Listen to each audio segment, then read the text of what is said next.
BTC অঞ্চলত এক মানে আমাৰ যি অনাবড়ো বুলি ক'বলৈ বিচাৰে এই অনাবড়ো লোকসকলক লৈ পেলাই পলিটিকেল দল তেখেতসকলে এটা সময়ত অনাবড়ো লোকসকলক লৈ পেলাই আন্দোলনৰ কাৰ্যসূচী লৈছিল। বিটিচি চুক্তি নোহোৱাৰ আগতেই তেখেতসকলে বিচাৰিছিল যে বিটিচি চুক্তিত আমাৰ অনাবড়ো লোকসকলৰ মাজৰ পৰা কোনোবা প্ৰতিনিধি তাত থাকিব লাগে। তেওঁলোকে যেন একপক্ষীয়ভাৱে কোনো সংগঠনৰ লগত মাৰণাস্ত্ৰ চলোৱা সংগঠনৰ লগত এটা চুক্তি নকৰে। এই চুক্তিটো কৰিলে বিটিচিত থকা আমাৰ অনাবড়ো ৰাইজ বিটিচিত থাকিব নোৱাৰিব, এওঁলোকৰ ঘৰ দুৱাৰ সকলো উচ্চান যাব, মানুহ ইয়াৰ পৰা গুচি যাব লাগিব, ভয় শংকাৰ বিভিন্ন ধৰণৰ কথাবিলাক লৈ পেলাই আন্দোলন চলাইছিল। পৰৱৰ্তী সময়ত যেতিয়া বিটিচি চুক্তি হৈ গ'ল, বিটিচি চুক্তি হৈ যোৱাৰ পিছত তেখেতসকলে এটা অন্য ধৰণৰ আকৌ আন্দোলনত জড়িত হ'ল। সেই আন্দোলনটো বিটিচিৰ ভিতৰত থকা যিসকল অনাবড়ো উদ্যোগিত অঞ্চল মানে 50% অধিক যিসকল বড়ো অনাবড়ো আমাৰ বিটিচিৰ ভিতৰত সোমাই পৰিল, এইসকল গাঁও মানে তেওঁলোকক উলিয়াই দিব লাগে। এনেকুৱা ক্ষেত্ৰত তেওঁলোকে দীৰ্ঘদিন ধৰি পেলাই আমাৰ বিভিন্ন মানুহৰ লগত সহযোগিতা ৰাখি পইচা পাতি কালেকশ্যন কৰি তেওঁলোকে এটা আন্দোলন চলাই গৈ থাকিল। এই আন্দোলনকাৰীসকলে তেওঁলোকে কি বিচাৰিছিল আমি সেই সময়ত গম পোৱা নাছিলোঁ। আমি ভাবিছিলোঁ অন্ততঃ তেওঁলোকে এই বিটিচিত থকা অনাবড়ো ৰাইজৰ মংগলৰ কাৰণেই হয়তো এই আন্দোলনটো তেওঁলোকে চলাই গৈ আছে। পিছত পৰৱৰ্তী সময়ত দেখিলোঁ সেই সংগঠনবিলাকৰ মাজৰ পৰাই আকৌ এটা অবড়ো সুৰক্ষা সমিতি বুলি এটা সংগঠনৰ গঠন হ'ল। এই অবড়ো সুৰক্ষা সমিতিটো এজন বিশেষ ব্যক্তিৰ জৰিয়তেই চলি থাকে। সেই ব্যক্তিজনৰ কথাতেই অবড়ো সংগঠন কাৰোবাক সম্পাদক ৰখা হয়, কাৰোবাক ভাগা হয়, তেওঁৰ মতেই মানে সভাপতি সম্পাদক হয়। কোনো তেনেকুৱা ধৰণৰ কোনো আপোনাৰ সাংবিধানিক কথা তাত নাছিল। তেনেকৈ চলাই থাকিল। সন্মিলিত জনগোষ্ঠীয় সংগ্ৰাম সমিতি বুলি এখন সমিতি আছিল, যিখন সমিতিয়েও একেধৰণৰ আন্দোলনতে জড়িত হৈছিল, কিন্তু কোনোদিন তেওঁলোকে লগ হৈ পেলাই আন্দোলনত জড়িত হৈ পোৱা নাই। বেলেগে বেলেগে তেওঁলোকে কাৰ্যসূচীবিলাক লৈ আছে। এই ক্ষেত্ৰত আমি বাৰুকৈ চিন্তা কৰিছিলোঁ। আৰু তেওঁলোকে আৰম্ভণিতে যিটো কথা কৈছিল যে উগ্ৰপন্থীৰ লগত এয়া বিটিচি চুক্তি কৰিছে, এতিয়া আমাৰ বিটিচিত থকা আমাৰ এই অনাবড়ো ৰাইজৰ যে ইয়াত থকাটো অতি মুস্কিল হ'ব, আমাৰ মানুহবিলাকক তেওঁলোকে বিভিন্ন ভয় ভাবুকিৰে মনত মানে এটা শংকাৰ সৃষ্টি কৰিছিল। কিন্তু সেই কথাটো তেওঁলোকে ভবাৰ দৰে তেওঁলোকে কোৱাৰ দৰে হৈ নুঠিল।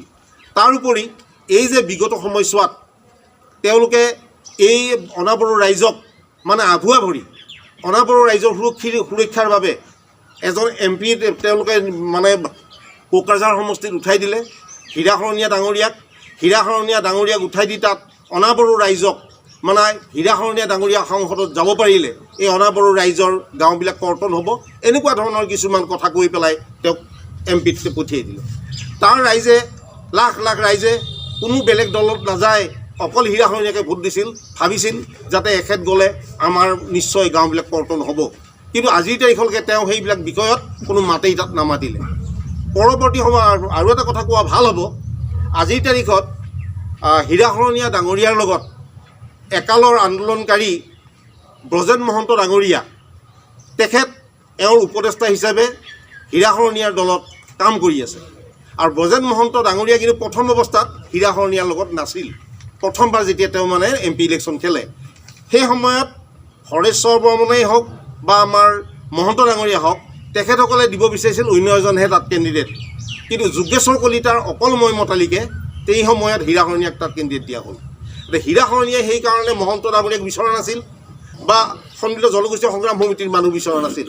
তেওঁলোকে একমাত্ৰ যোগেশ্বৰ কলিতাৰ লগতেই লগ হৈ প্ৰথমবাৰ ইলেকশ্যনটো পাতিছিল। পৰৱৰ্তী সময়ত যেতিয়া হীৰাশৰণীয়াই এটা ৰাজনৈতিক দল খোলাৰ কথা চিন্তা চৰ্চা কৰিলে, তেওঁ বিভিন্ন সময়ত বিভিন্ন ঠাইত ৰাজনৈতিক দল খোলাৰ কথা ভাবিলে, তেতিয়া যোগেশ্বৰ কলিতাই এই ক্ষেত্ৰত প্ৰতিবাদ কৰিছিল। যোগেশ্বৰ কলিতাই প্ৰতিবাদ কৰি হীৰাশৰণীয়াক কোনো ৰকমেই দল এটা খুলিব নালাগে বুলি প্ৰত্যাহ্বান নিয়াইছিল। সেই সময়ত নহ'ল, কিন্তু পৰৱৰ্তী সময়ত এই বৰ্তমান ৰানিং সময়ত যে তেওঁ MP হ'ল, এই সময়ত হীৰাশৰণীয়াই আৰু যোগেশ্বৰ কলিতাৰ কথালৈকে ৰখি নাথাকিল। তেওঁ এই সময়ত গৈ এটা দল খুলিলে, যিটো গণসুৰক্ষা সমিতি, গণসুৰক্ষা পাৰ্টি, ক্ষমা কৰিব, গণসুৰক্ষা পাৰ্টি। এই গণসুৰক্ষা পাৰ্টিটো খুলি তেওঁ বিভিন্ন বিটিচিৰ অঞ্চলত নিজৰ কেণ্ডিডেট তেওঁ দিছে। তাৰ লগে লগে কি কৰিছে, যি অনাবড়ো ৰাইজৰ সুৰক্ষাৰ কাৰণে, অনাবড়ো ৰাইজৰ ভৱিষ্যত সুবিধাৰ কাৰণে যিয়ে আন্দোলন কৰিছিল, সেই আন্দোলনকাৰীৰ ভিতৰত আপোনাৰ যোগেশ্বৰ কলিতাই আৰু 10খন আসনত তেওঁলোকে কেণ্ডিডেট দি দিলে। আল্টিমেটলি অনাবড়ো মানুহখিনিক লৈ তেওঁলোকে এটা হেতালি খেলিছে। অনাবড়ো মানুহখিনিৰ ভৱিষ্যতৰ কথা তেওঁলোকে চিন্তা কৰা নাই। তেওঁলোকে তেওঁলোকৰ ভৱিষ্যতৰ ৰাজনৈতিক মুনাফা আদায় কৰাৰ এটা চিন্তা চৰ্চা লৈ তেওঁলোক আগবাঢ়িছে। প্ৰতিযোগিতাত আমি থাকোঁ, আমাৰ অনাবড়ো ৰাইজবিলাকৰ ভৱিষ্যতৰ পাবলগীয়া সুবিধাৰ পৰা আমি বঞ্চিত হ'ব লাগিব। আমাৰ মানুহখিনিয়ে আচলতে আজি বিটিআৰ, এই সময়ত আমি বিটিআৰত বাস কৰিছোঁ। বিটিআৰত চৰকাৰ যাৰেই হওক, সেই বিটিআৰৰ চৰকাৰৰ লগত যদি বিটিআৰত বাস কৰা মানুহসকল নাথাকি ইয়াৰ এগেইনষ্টত থাকে, তে এই মানুহখিনিৰ দুৰ্যোগটো এনেই হ'ব, স্বাভাৱিকতে হ'ব। আজিৰ তাৰিখত যদি ধৰি লোৱা হওক, ইয়াৰ চিফ প্ৰমোদ ডাঙৰীয়াই হ'ল, প্ৰমোদ ডাঙৰীয়াৰ ওচৰলৈ যাব কেনেকৈ? অনাবড়ো মানুহ যিখিনিয়ে আজি তেখেতসকলৰ লগত এটা এগেইনষ্টত এটা ৰাজনৈতিক দল খুলি ইলেকশ্যন খেলি আছে। তো এনেকুৱা ক্ষেত্ৰত আমি চিন্তা চৰ্চা কৰি দেখিছোঁ যে এই সময়ত আমি আচলতে এটা সঠিক ৰাস্তা, আমাৰ অনাবড়ো ৰাইজ বুলি কওঁতে যাক বুজে আৰু যিয়ে ভাবে যে আমি অনাবড়ো বুলি ভাবি তেওঁলোকৰ আন্দোলনত বা তেওঁলোকৰ ধৰণে এই পলিটিকেল দল সোমাবলৈ গৈছে, তেখেতসকলক আমি বিনম্ৰভাৱে অনুৰোধ কৰিম, অকল ওদালগুৰি বুলি নহয়, সমগ্ৰ 4খন আমাৰ ডিষ্ট্ৰিক্টতে যিমান অনাবড়ো ৰাইজ আছে, আপোনালোকে এই মিছলীয়া এটা যি সংগ্ৰাম চলাই আছে, এই সংগ্ৰামটো তেওঁলোকে ৰাজনৈতিক দললৈকে মানে পৰিৱৰ্তন কৰি লৈছে আৰু তেওঁলোকে তেওঁলোকৰ নিজৰ স্বাৰ্থ আদায়ৰ কাৰণে আপোনালোকক বলিৰ পথা বনাবলৈ খুজি আছে। কালিৰ তাৰিখত আপোনালোকে বুজি পাব, চৰকাৰ হোৱাৰ পিছত তেওঁলোকে তেওঁলোকৰ নিজৰ মঞ্চত থাকিব, আপোনালোকে তেওঁলোকক বিচাৰি নাপাব আৰু আপোনালোকৰ যি প্ৰাপ্য সুবিধা তাৰ পৰা আপোনাৰ বঞ্চিত হ'ব লাগিব। ইয়াৰ উপৰিও আৰু মই এটা কথা কওঁ, ভাল হ'ব। বিগত 2016 চনত আমাৰ লখিমপুৰৰ বঙালমৰা অঞ্চলত ঘৰ মাননীয় বজেন মহন্ত ডাঙৰীয়া, তেখেতে তাৰ পৰা আহি আমাৰ BTC অঞ্চলত যিটো কলাইগাঁও বিধানসভা সমষ্টি 65 নম্বৰ বিধানসভা সমষ্টি, তাত ইলেকশ্যন খেলিছিল। এই ইলেকশ্যনটোত অত্যন্ত বেয়া লাগে। যি অনাবড়ো ৰাইজক লৈ তেওঁলোকে এটা ভাৱ দিছিল, মানে তেওঁলোকক এটা বুজাইছিল যে আপোনালোকৰ ইয়াত যদি অনাবড়ো ৰাইজৰ যদি BTCত থাকে তেতিয়া আপোনালোকৰ বিপদ হ'ব, আমি আপোনালোকক মুক্ত কৰিব পাৰিম, আমাৰ লগত আপোনালোক থাকক। তেনেকৈ তেওঁ আহি পেলাই ইলেকশ্যনটো খেলাৰ পিছত মাত্ৰ 70-80 হাজাৰ অনাবড়ো লোকৰ মাজত তেওঁ ভোট পাইছিল 1411-12টা এনেকুৱা ভোট হ'ব।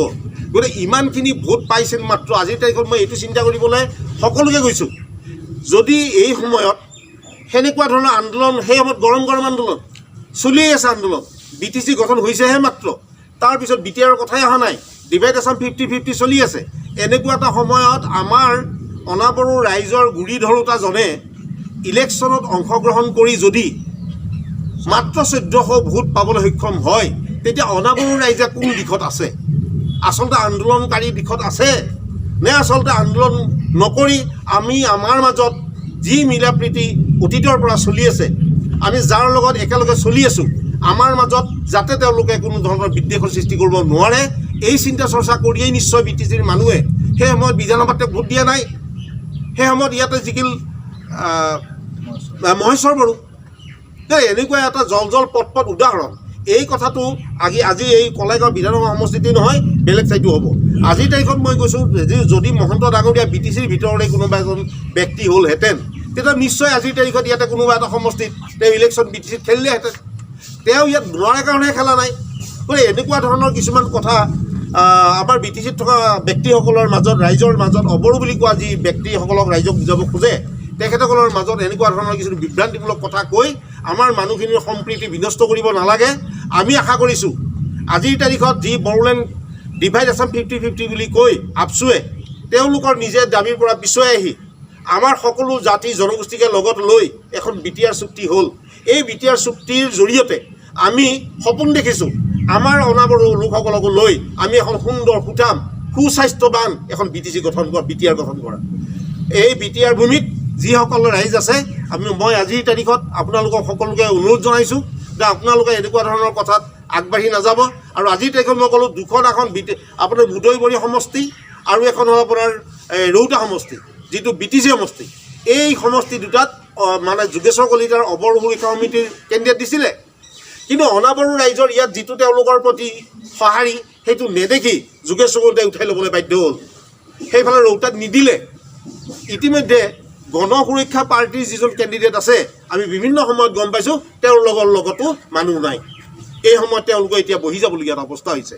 গতিকে এনেকুৱা এটা সময়ত আপোনালোকে দেখি শুনি মই আপোনালোকক বিশেষকৈ অনুৰোধ কৰোঁ, মহন্ত ডাঙৰীয়া বা গণ সুৰক্ষা পাৰ্টীৰ হীৰাসনীয়া ডাঙৰীয়া আপোনালোকে যেনেকৈ নিজে নিজৰ লাইনটো কৰি চলক ৰাজনৈতিক লাইন কেনেকৈ কি কৰে কৰক কিন্তু আমাৰ BTCত থকা সৰ্বসাধাৰণ খাটি খোৱা মানুহ এই অনাবড়ো নাম দি বড়োসকলৰ মাজত এটা কংক্ৰিটৰ সৃষ্টি কৰি আমাৰ মাজত ভাঙোনৰ সৃষ্টি নকৰিব ভৱিষ্যত যাতে আমি সুৰক্ষিত হৈ থাকিব পাৰোঁ তেওঁলোকৰ লগত যাতে আমি সমানে কান্ধত কান্ধ মিলাই চলিব পাৰোঁ আমি এইটোকে আশা কৰোঁ হয় আৰু সংক্ৰান্তীয় কিছু কথা হৈ আছে যে এই মাটি বাৰী সংক্ৰান্তীয় কথাবিলাকত তেওঁলোকে এইবিলাক আগতেও কৈছিল বাৰু যে ইয়াত থাকিলে বড়ো জনসাধাৰণৰ মাজত অনাবড়োসকলৰ মানে সুৰক্ষা নহ'ব তেওঁলোকৰ ভাষা যাব তেওঁলোকৰ মাটি যাব তেওঁলোকৰ ইত্যাদি একোৱেই নাথাকিব আজিৰ তাৰিখলৈকে এই ট্ৰাইবেল বেল্ট এণ্ড ব্লকত বা আজিৰ তাৰিখলৈকে বাকী যিবিলাক অঞ্চল আছে বড়ো ভূমিত এই অঞ্চলত যিবিলাক আমাৰ মানুহ আছে 17 বছৰ ধৰি তেওঁলোকে কিন্তু মাটি বাৰী এৰি পেলাই যাবলগীয়া হোৱা নাই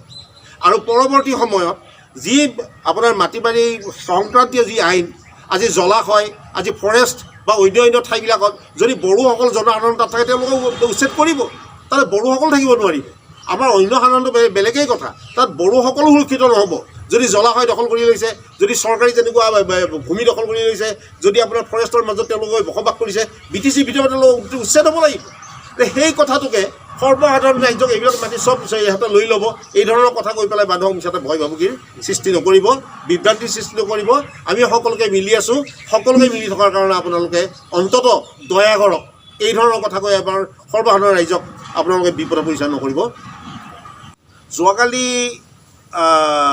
আমাৰ প্ৰমোদ বড়ো ডাঙৰীয়াই কৈছে যে বন্ধুৱেই বন্ধুৰ উন্নতি নিবিচাৰে গতিকে হাগ্ৰামাই মোৰ উন্নতিটো কি বিচাৰিব এনেকুৱা ধৰণৰ কথাটো মই কৈছোঁ আজি BTR চুক্তিত কোনোবাই কোৱাটো বাদ দিয়ক হীৰাখনীয়াৰ স্বাভাৱিক কথা ক'ব হাগ্ৰামা মহিলাৰ চুক্তি কৰিতো মানা কৰিছে যে এইখন কোনো চুক্তি হোৱা নাই এইখন কোনো আপোনাৰ একৰ্ড হোৱা নাই আমি এইটো নামানো তেওঁলোকে এনেকুৱা ধৰণৰ কথাবিলাক যিহেতু কৈছে হীৰাখনীয়া আজি নিশ্চয় তেওঁ আজি বড়ো অবড়ো কৰি পেলাই তেওঁ এতিয়া জিকি গৈ তেওঁতো কৈ আছে মই চিফ হ'ম এবাৰ বুলি গতিকে চিফ হোৱা মানুহটোৰ অন্ততঃ মই কওঁ মোৰ যিটো সমষ্টি আছে এইটো সমষ্টিটো কোনো মানুহৰে অনাবড়ো মানুহতকৈ ভোট বেছি নাই গতিকে এইখিনি মানুহ ভোট লৈ তেওঁলোক জিকিল হয় ইতিমধ্যে তেওঁলোকে উইথড্ৰ কৰিবলগীয়া নিচিনা এটা পৰিৱেশৰ সৃষ্টি হৈছে গতিকে তেওঁলোকেতো BTRত কিবা আছে বুলি ক'লেতো BTRত অন্য মানুহে BTRক ভোট দি দিব বা EPPL দল হয়তো ভোট পাব এনেকুৱা কথা কাৰণে সেইটো কথা কৈছে আপোনালোকে ভাবে নেকি বিধ্বংসী দফা আছে বুলি বিধ্বংসী দফা আছে বুলি আমি ভাবা নাই আমি যিখিনি দেখিছোঁ ইয়াত আজি BTC চুক্তিত যি আছিলে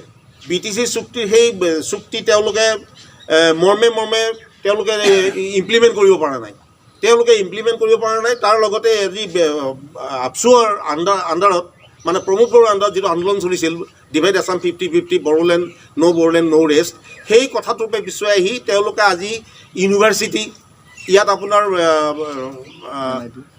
NIT তাৰ উপৰি অন্য আজি ৰেলৰ ডবা বনোৱা কাৰখানা যিবিলাক বস্তু আনিছে সেইবিলাক বস্তু যিবিলাক উদ্যোগ থাকিব ইয়াত সেইবিলাক উদ্যোগত অকল বড়োসকলে কাম কৰিব নেকি BTCত থকা আমাৰ জনসাধাৰণ আমাৰ সৰ্বসাধাৰণ ৰাইজে কাম কৰিব তেওঁলোকে কৈছে যে যদি GSP চৰকাৰ গঠন হয় তেতিয়া এইটো এটা কথা বেলেগৰ মই উদাহৰণ নিদিওঁ বাৰু অসমৰ এইটো মই ইয়াৰ কথা কওঁ আজি তেওঁলোকে ইয়াতে যেনিবা হ'লেই তেওঁলোকে চুক্তিখন তেওঁলোকে নিজে কৰিছিল নেকি এইটোতো আপোনাৰ আপচু আপোনাৰ NDAB 4টা গোট অন্য দল সংগঠন আৰু আপোনাৰ সৰ্বভাৰতীয় দল আপোনাৰ BJP আপোনাৰ আমাৰ আসাম BJP ইয়াৰ লগতে চুক্তি হৈছিল গতিকে ইয়াতে BTCত গৈ পেলাই চুক্তিখন কেঞ্চেল কৰিব নোৱাৰিব নহয় সেইটো আমি নাজানা মানুহ নহয় সেইবিলাক সাধাৰণ আভুৱা বেলেগ মানুহ পাৰিব সেইটো কথা তেওঁলোকৰ চিফ হ'লেও হীৰাখনীয়াই নোৱাৰে এইটো কথা আমি জানো তেওঁলোকে বোলে 28 ডিষ্ট্ৰিক্টটো আসন মানে কিমান পাব এতিয়া তেওঁ ভাবিছে হয়তো ভাবাততো বাধা কৰিব নোৱাৰি তেওঁক ভাবাত বাধা কৰিব নোৱাৰি বাৰু এতিয়া তেওঁ আমাৰ ধাৰণাটো 200তকৈ বেছি আসন নাপাব 200তকৈ বেছি আসন নাপায় MP ইলেকশ্যনত মানুহে ভোট বেলেগকৈ দিয়ে বিধানসভাত মানুহে বেলেগকৈ ভোট দিয়ে আৰু BTC ইলেকশ্যনত মানুহে বেলেগ ভোট দিয়ে BTCত তেওঁৰ অঞ্চলত তেওঁ 27খনত তেওঁ কেণ্ডিডেট দিছে সেই 27খন কেণ্ডিডেটৰ ভিতৰত তেওঁৰ অন্ততঃ এই মুদৈবৰীটো এটা সমষ্টি মই আজিৰ তাৰিখতে হিচাপ দি দিলোঁ মুদৈবৰীটো এতিয়া শুই গৈছে কৰ্মীবিলাক বহি গৈছে কালি পৰহিৰ তাৰিখত তেওঁৰ কৰ্মীয়ে প্ৰমোদ বড়োক লগ ধৰিব গৈছে বুলি মই গম পাইছোঁ আজিৰ তাৰিখত গতিকে এইটো এটা সমষ্টিৰ উদাহৰণ দিলোঁ আৰু বাকী যিবিলাক আছে সেইবিলাক সমষ্টিৰ কথাও তেনেকুৱা ধৰণেই কথা হ'ব গতিকে আজি মানুহে 70-70 এইবিলাক কথা কৈ মানে বজত মহন্ত ডাঙৰীয়া তেওঁ বাকপটু থকা মানুহ তেওঁৰ জৰিয়তে কিছু কথা কোৱাই ভৱিষ্যতলৈ এটা টোপ দিছে যে আপোনাক আৰু নেক্সট টাইম অমুক ঠাইত আপোনাক টিকেট দিম আপুনি MLA খেলিব আমি দিছপুৰত লগ হ'ম এইবিলাক কথা আছে তেনেকুৱা কথাৰ কাৰণে হয়তো আজি ব্ৰজেন মহন্ত ডাঙৰীয়াই ইমানখিনি কথা কৈ ফুৰি আছে।